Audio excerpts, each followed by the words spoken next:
Good evening, everyone, and welcome to the first ever New Hope Metaphysical Society live stream event in which we're going to discuss politics and spirituality. Hi, I'm Amy Gialuco and the director of the New Hope Metaphysical Society, and I'm here with my board members to help me converse and help you understand this topic that we've chosen this evening. We've chosen this topic this evening because in light of the events that have occurred in the election and before and after the election, we feel that many people have understandings that we would like to clarify, concerns and anxieties and fears that perhaps we can mollify, and perhaps we can bring some inspiration and some understanding to you in your home this evening through our conversation. Gary Schoenberg, on my right, is a board member, and he's going to moderate this evening's conversation, and he's going to structure it with some timely questions as well from ourselves as well as from yourself. So you have the opportunity this evening to make comments and questions in the chat room, which is right underneath the video screen, and you can type in your questions. I do believe you have to probably log into Google or YouTube first, so if you have a Google YouTube account, then you can ask your questions or make your comments. This program this evening should be about an hour and a half. We'll take perhaps a few breaks for a few minutes, and you can always take a break for yourself. And we will also be recording this event for our archive, so this will be up later on our website as an archive event. If you so feel moved to do so, you can donate any amount that you'd like to support this evening's event as well as our future activities. So we thank you for attending this program this evening and welcome. And without further ado, then I'll introduce Gary Schoenberg, who will introduce the rest of the board and begin the conversation. Hello everybody, welcome to the New Hope Metaphysical Society Spirit Chat. This is our first time that we are taking a step into this new territory to expand our roles in terms of members of the advisory board. And generally the New Hope Metaphysical Society has sponsored other speakers, but this is the first time we as a group are stepping into our own place of awareness and consciousness and sharing with those who would like to participate in a conversation with us, in a dialogue, about spirituality and politics.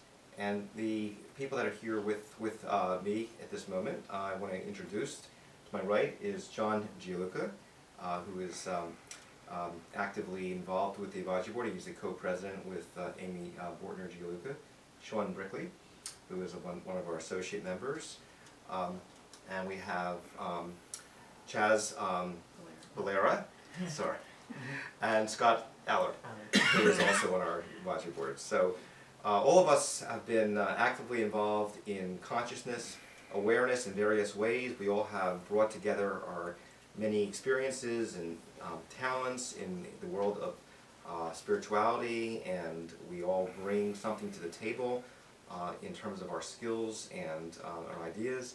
And we thought we would take this opportunity to I would say take a leap of faith, and that is that we're here to talk about this controversial topic. We are certainly not experts in this field in terms of politics, but we've been around the block in terms of spirituality for many years, and we believe that spirituality and politics are intertwined in many ways in terms of how they are interrelated. And sometimes when we think of the term politics, for those who are in spiritual circles, tend to want to run away from that conversation because it really brings up a lot of controversy and certainly causes a lot of divisiveness. As we know, we are in one of the most challenging times right now in our society, where there's probably more divisiveness than I have seen in many, many years. And I'm wondering if other people here would agree with me in terms of your experiences. Would you say that this has been a very divisive time? And I would think most people would probably agree that it is a very challenging time. And so it forces us to, I believe, to look at ourselves in terms of how do we respond as opposed to how do we react. There's many different ways of responding to what's happening in the spiritual climate. And one of the ways, of course, is to get angry, and to react and want to lash out, that's not always the most effective way in terms of responding. And what we've learned is that the most effective way tends to be one where we have a dialogue and we have a conversation and we look at what kind of dynamics are going on, and we take in the information and we use our intellect and we use our hearts and our minds as opposed to our just responding from a gut level. Our founding fathers brought into light the Constitution, and the Constitution is based on the concepts of the freedom to pursue that which is that gives us liberty. It's about justice, freedom, and liberty. Those are the concepts of our Constitution. And in terms of tonight, our hope is that we can bring forth more of a conversation and dialogue, and we invite you, if you have comments that you'd like to certainly respond to. There are some questions here I want to pose to the audience and also to the board members that are here. And so I want to start this conversation off by asking this question. In light of the current political climate, we bravely ask the question, is there an underlying spiritual purpose for the state of the Union as it is today? Are there lessons to be learned? Does all the political chaos and upheaval point to a time of change and ultimately great transformation, or a time of greater doom and destruction? Join us as we endeavor these and other pertinent questions from a spiritual point of view, connecting to the collective consciousness from a higher self and an I am presence perspective. So we talk about the State of the Union and underlying spiritual purpose. The question here that I'm posing is, what is the underlying spiritual purpose? Is there an underlying spiritual purpose with the current state of our political affairs that are happening right now in the United States? What is the underlying spiritual purpose? So I want to invite the board members here to tap into your own thoughts, to tune into your own understanding and your own inner awareness. And we're also going to ask Spirit to come through and guide us in terms of this conversation. So we don't have, this is an unscripted conversation. This is really a conversation that will be free-flowing, and we'll use some references that we have. We have some interesting resources and tools and articles that we will also quote from. But I want to invite the board members, if there's any thoughts that are coming up for either of you, or if there's a particular quote that you like to reference. So I'm going to start with Amy. I'll ask you if you'd like to begin. Anything you want to share. Okay, I guess I'll start by saying that everything is spiritual as far as I know. As everything that we experience in our life has a spiritual base, because basically we are spiritual beings having a human experience. So that as spiritual beings we are here to have an experience of what it means to be a human being in the third dimension, to experience our feelings, our thoughts, our beliefs, our actions, and the results of such. And so our politics, our education, everyday life is really spiritually based. It always gives us an opportunity to learn lessons about being a human being in a third dimension. So I think politics rightly reflects then everybody's collective beliefs and understandings as to how to support ourselves in a political way, in a community way, in a social way. So I do believe that whatever president occurs for the collective consciousness to observe is there for us to look at as a reflection of our own, let's say, our inner and outer beliefs, our inner and outer feelings, our inner and outer desires.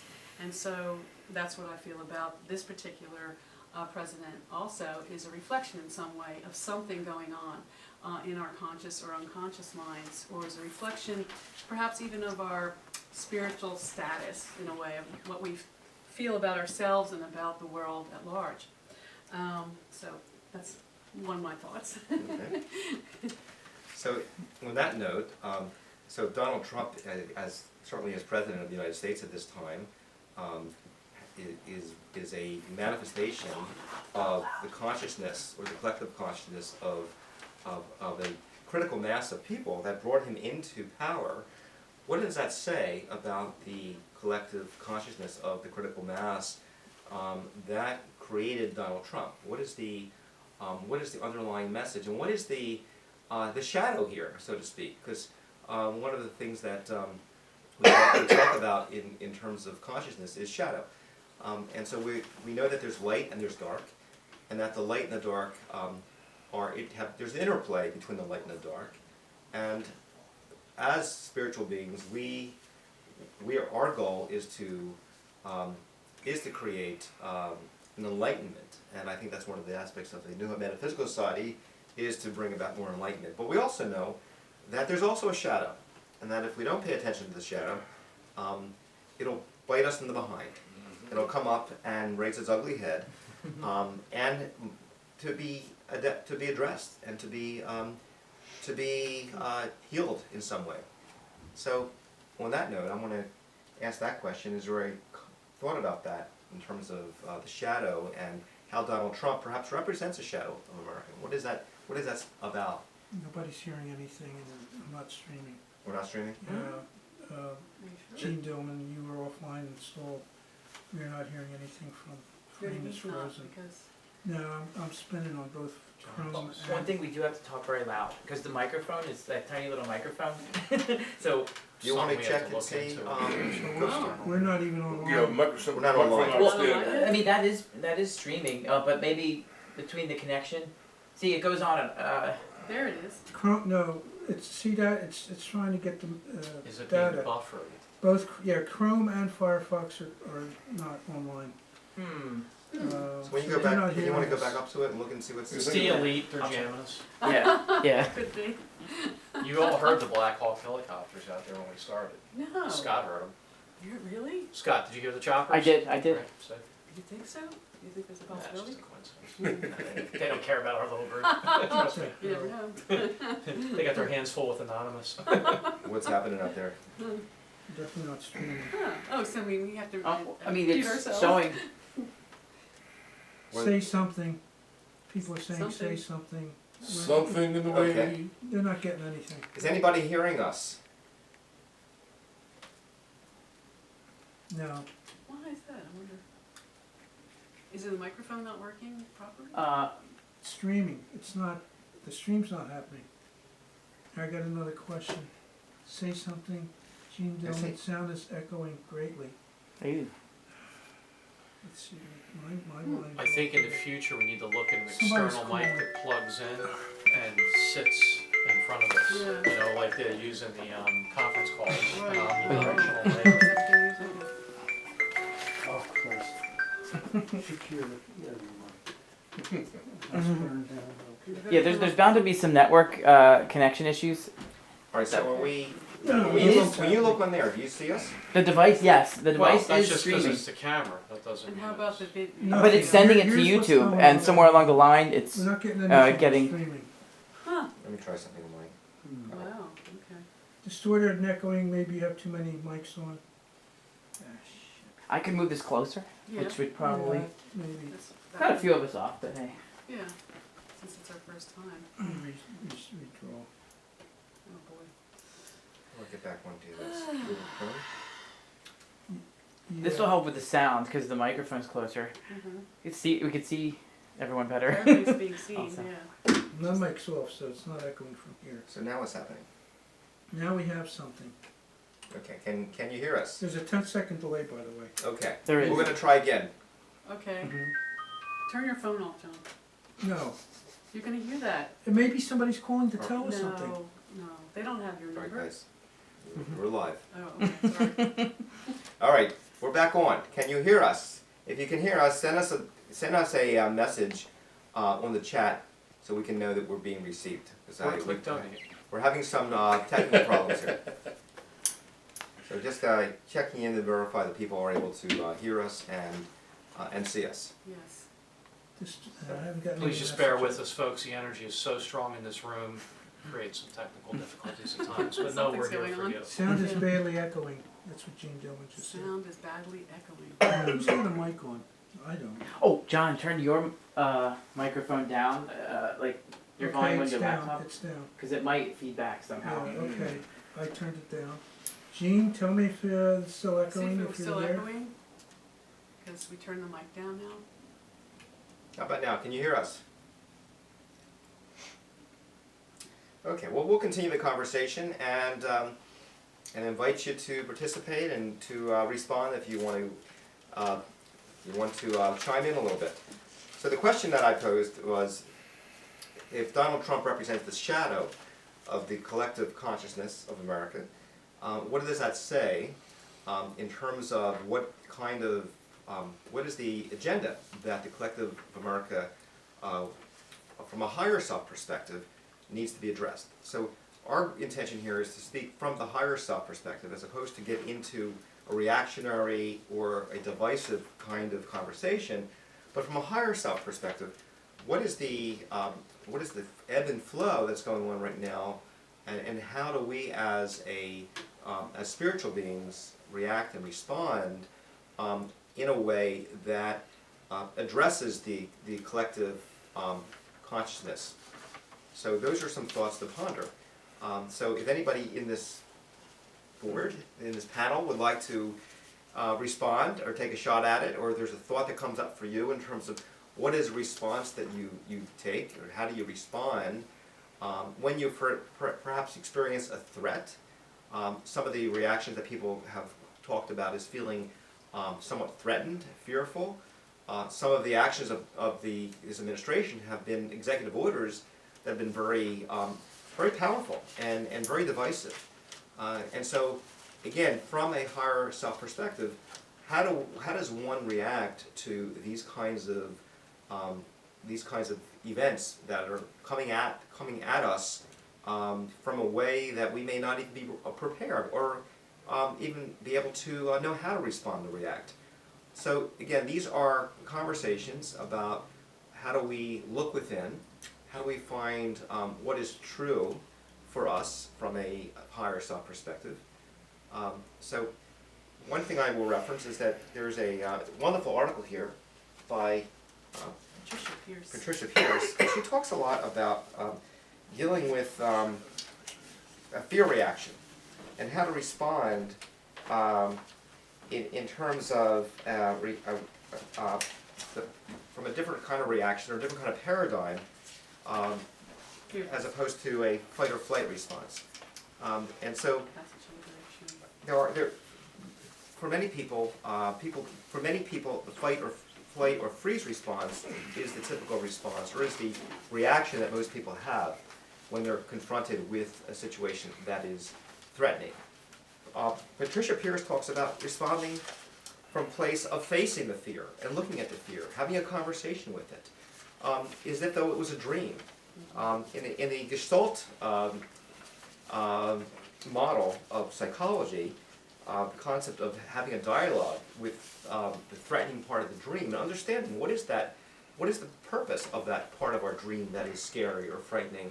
How do we engage that part of our psyche in a way so that we befriend that part of ourselves or understand why does that part of ourselves need to act in a sort of bullying manner.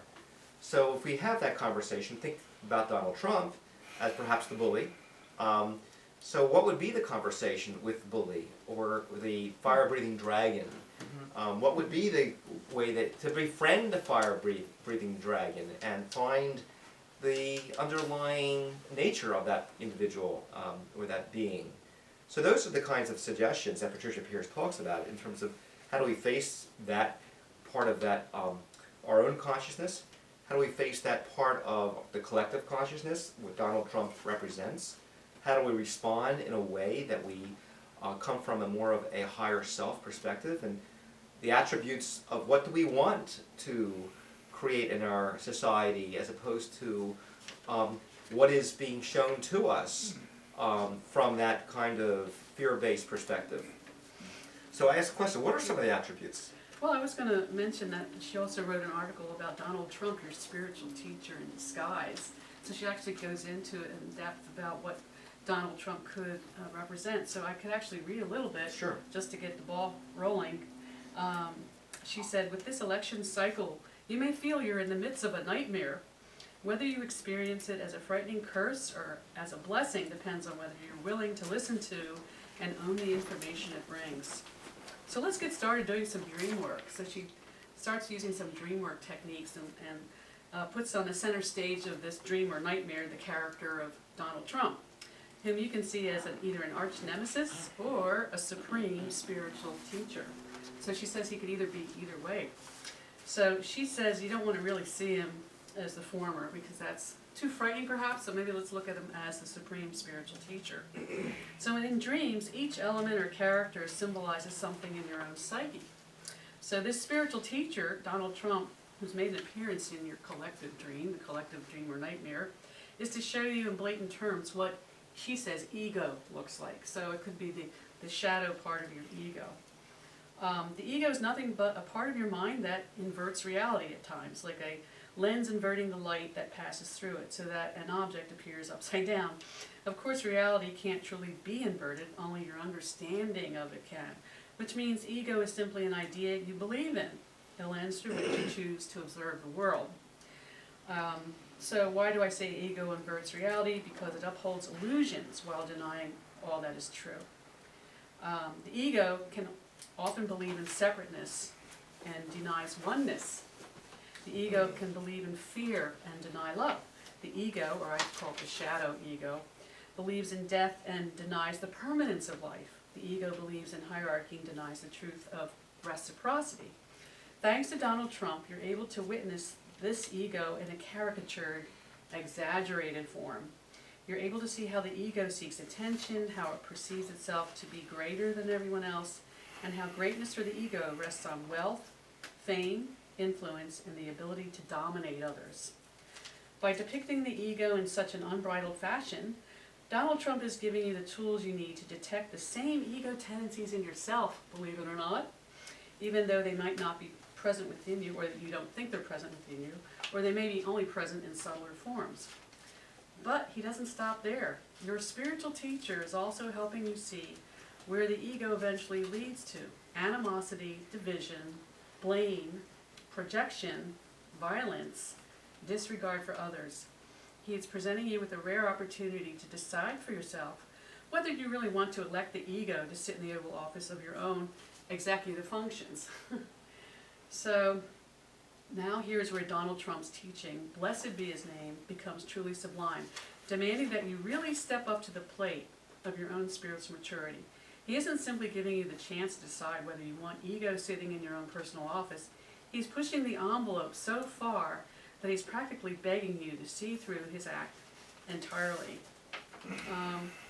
I could just stop there for a moment and just let people think about that. So why don't we take a moment and just reflect on that in terms of that kind of archetype, that represents the tyrant, or the shadow tyrant, and how do we respond? It forces us to look at our own values and what is it that is true for us. Is the shadow tyrant something that shows up in our lives? And as we look at that shadow tyrant, we say, well, why is that shadow tyrant showing up around in this role in the consciousness of the collective consciousness of the United States? And I believe that that's because that shadow tyrant needs to be healed in all of us. And if we begin to look more deeply at how that shadow tyrant is a reflection of something that needs to be healed in all of us, how do we all carry that shadow tyrant in ourselves in a way? Maybe not something we want to see or not something we want to look at, but when we can see that in ourselves, we can claim that in ourselves, and we can heal that in ourselves, I believe that we won't need a president to show up, to show that off for us or to portray that aspect of our consciousness and our psyches. So I will say that there are times that I can certainly see that there's a Donald Trump in me, where I want to be right, and I want to be the person who believes I have the answers, and I believe I'm sure there's a piece of me that carries my own inner stubbornness at times, and I think when I can own that part of myself and say, well, that's probably that's a part of me that represents an aspect that's probably coming from a place of fear. And so when I react that way, I'm usually experiencing fear. Why would I want to be a bully, or why would I want to be a tyrant? Because there's a part of me that experiences a sense of my own insecurity. And so when I can take on and accept and honor and embrace the part of me that feels insecure, I don't need to be a tyrant. I don't need to be a bully.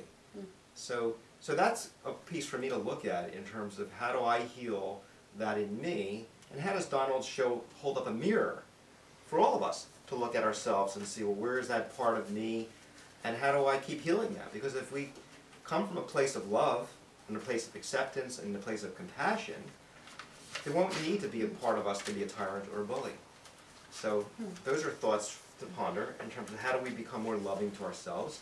How do those of you who are listening to us become more loving, find ways of seeking more loving ways to embrace yourselves, to embrace others, to have more compassion.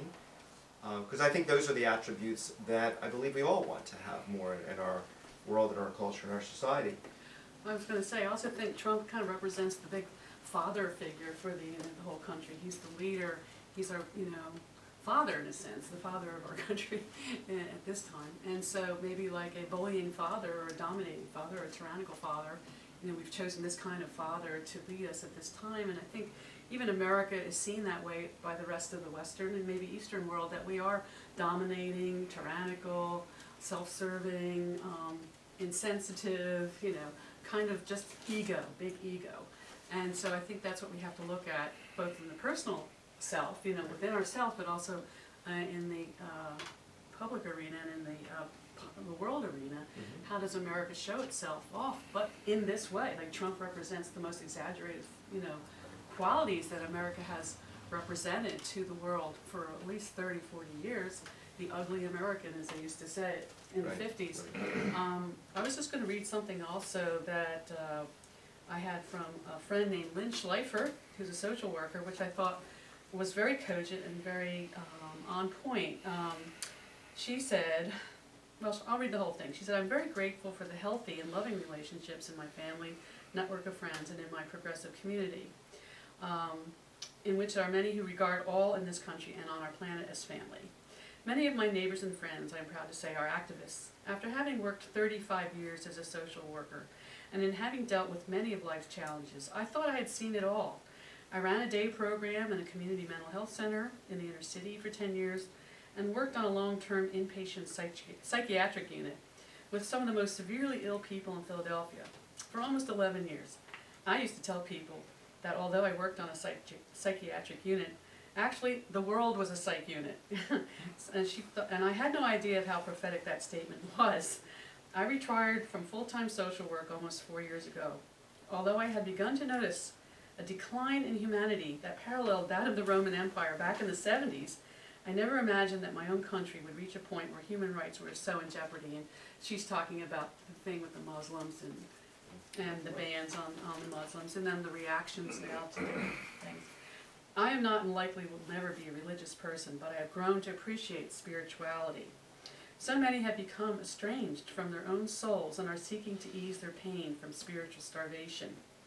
They, out of misidentifying their hunger, seek to comfort themselves by engaging in addictive behavior, which can manifest in being driven to acquire power over others, great wealth, a ceaseless hunger for overabundance of material possessions, and ultimately a profound loss of ability to experience empathy.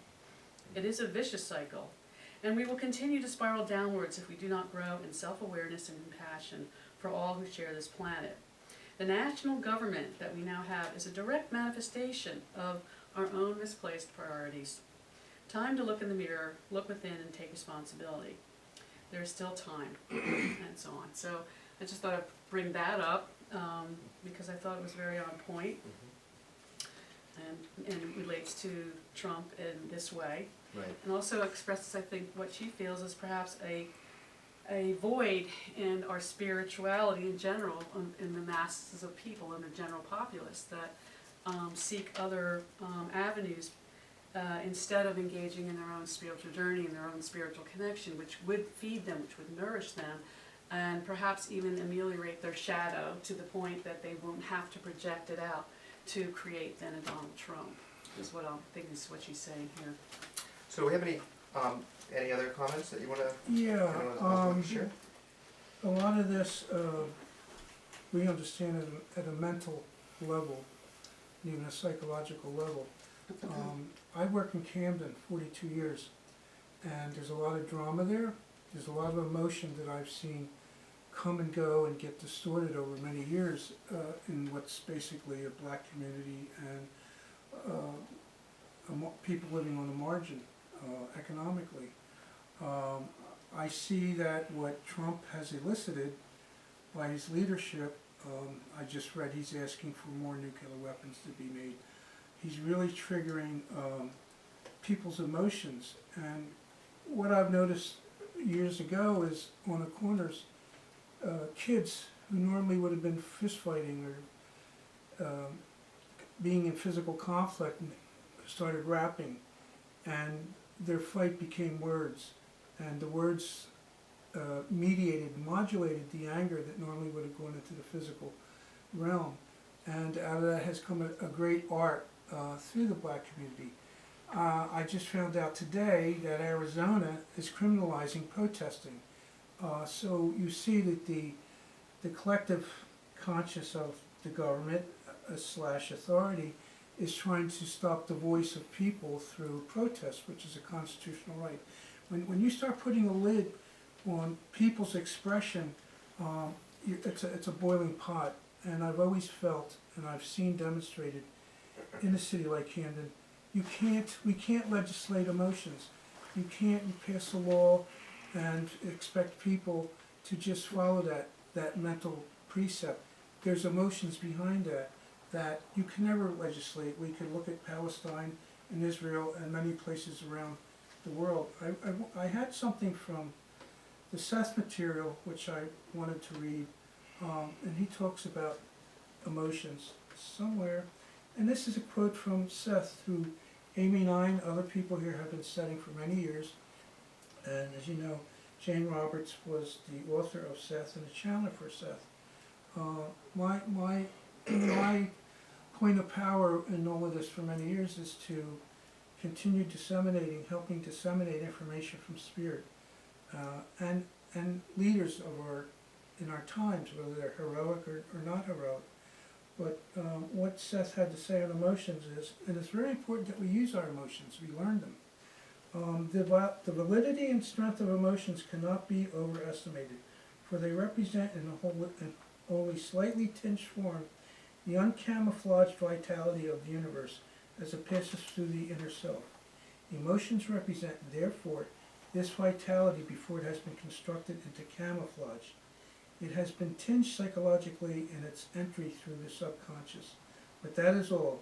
Emotions are the most vital tools with which you have to work with. It is for this reason that you must learn how to use them. Your emotions are what gives the meat to creating reality. And again, we see this demonstrated all over. What's going on in Dakota is The pipeline, you mean? the pipeline. It's just People are expressing their it's emotions. crazy. Yeah. So again, I work in a climate, and maybe